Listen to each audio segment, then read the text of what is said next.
আজকে আমরা আপনাদেরকে দেখাতে চলেছি গোপালগঞ্জ উলপুর জমিদার বাড়ি।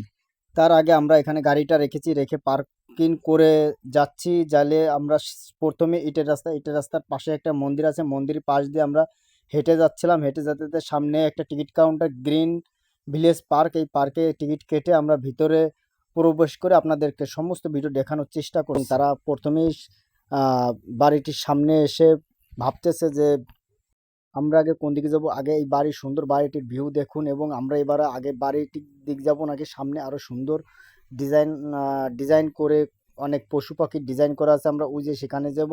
তাহলে আমরা সিদ্ধান্ত নিলাম যে আগে এখানেই যাই, এখানে যে আমরা ছবি তুলবো। এখন যাচ্ছে, আমার বন্ধুরা চলে গেছে এবং আমিও যাচ্ছি।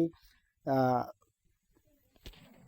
এবং আজকে আমরা আপনাদেরকে দেখাবো এই জমিদার বাড়ির যত সুন্দর সুন্দর নিদর্শন জায়গা আছে সেগুলোর একটি এখানে বসার সুন্দর একটি জায়গা আছে, এবং এখানে ছবি তোলা হয়। ছবি তুলতে খুব ভালোই লাগে, এই জন্য আমার বন্ধু একজন ছবি তুলতে ব্যস্ত আছে।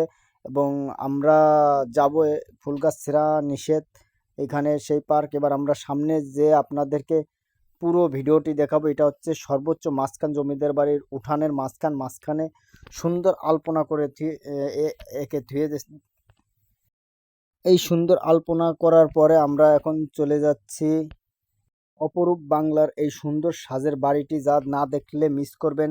আর আমার বন্ধু এখানে শার্ট ঠিক করছে, এবং সুন্দর সুন্দর সিনারি যা গ্রামের দৃশ্যমান দেখা যাচ্ছে, যে দৃশ্যে এর ছবি আঁকা আছে, এবং চারি সাইডে যে ফল ফুল গাছ আছে, গাছের সৌন্দর্য। আর এটা বগের একটি ছবি, এবং এর পাশে এটা একটি আকর্ষণীয় ফুল, যেটা আমি ধরে দেখলাম মরিচের মতো লাগে, কিন্তু আসলে আকর্ষণীয়, অনেক সুন্দর একটি ফুল, যা না দেখলেই নয়।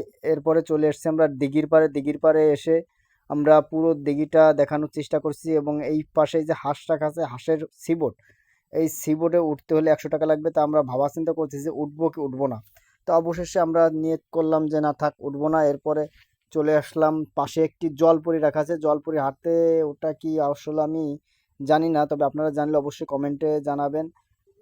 এবং চারি সাইডে জমিদার বাড়ির চারিপাশে, পুকুরের চারিপাশটা ঘুরে দেখলাম, এবং ঘুরে দেখতে অনেক ভালোই লাগছিল। লাগার পরে সামনে একটা দোকান আছে, আমরা দোকানে যাচ্ছিলাম কিছু কেনাকাটা করব, মানে কিছু খাওয়া দাওয়া করবো। অনেক ঘোরাফেরা হয়েছে, তখন আমরা গেলাম, গিয়ে আসলে দোকানে তেমন কিছুই পেলাম না। না পেলে কি করব, আমরা আসলে ধূমপান সিগারেট বিড়ি কেউই খাই না। তখন আমরা একটা ঠান্ডা কিনলাম আর এক প্লেট ঝালমুড়ি কিনে আমরা আস্তে আস্তে হাঁটতে হাঁটতে চলে আসলাম। চলে আসার পরে পুকুরের এই পাশ দিয়ে ঘুরে আমরা একটু ভিডিও করলাম। ভিডিও করার পরে চারি সাইডে পুকুরে দেখালাম, দেখানোর পরে এবার আমরা চলে যাব উপরে। উপরে যে পুকুরের পাশ দিয়ে আমরা তিন বন্ধু একটু হাঁটাহাঁটি করলাম, হাঁটাহাঁটি করে তারপরে চলে আসলাম। চলে আসার পরে এবার আমরা চলে যাব অ্যান্টেলিনা পার্কে। দর্শক, অ্যান্টেলিনা পার্কে দেখা যাচ্ছে সুন্দর ভিউ। এই অ্যান্টেলিনা পার্কের সমস্ত ভিউটা আমরা আগামী ভিডিওতে আপনাদের দেখানোর চেষ্টা করব। তাই আমাদের চ্যানেলটি সাবস্ক্রাইব করে, গোপালগঞ্জের সুন্দর সুন্দর নিদর্শন জায়গা দেখতে হলে আমাদের চ্যানেলটি সাবস্ক্রাইব করে রাখুন। আমাদের চ্যানেলের নাম হচ্ছে অপরূপ বাংলা। এই অপরূপ বাংলা চ্যানেলটি অবশ্যই আপনারা সাবস্ক্রাইব করে রাখবেন, এবং সুন্দর সুন্দর দৃশ্য দেখতে পারবেন।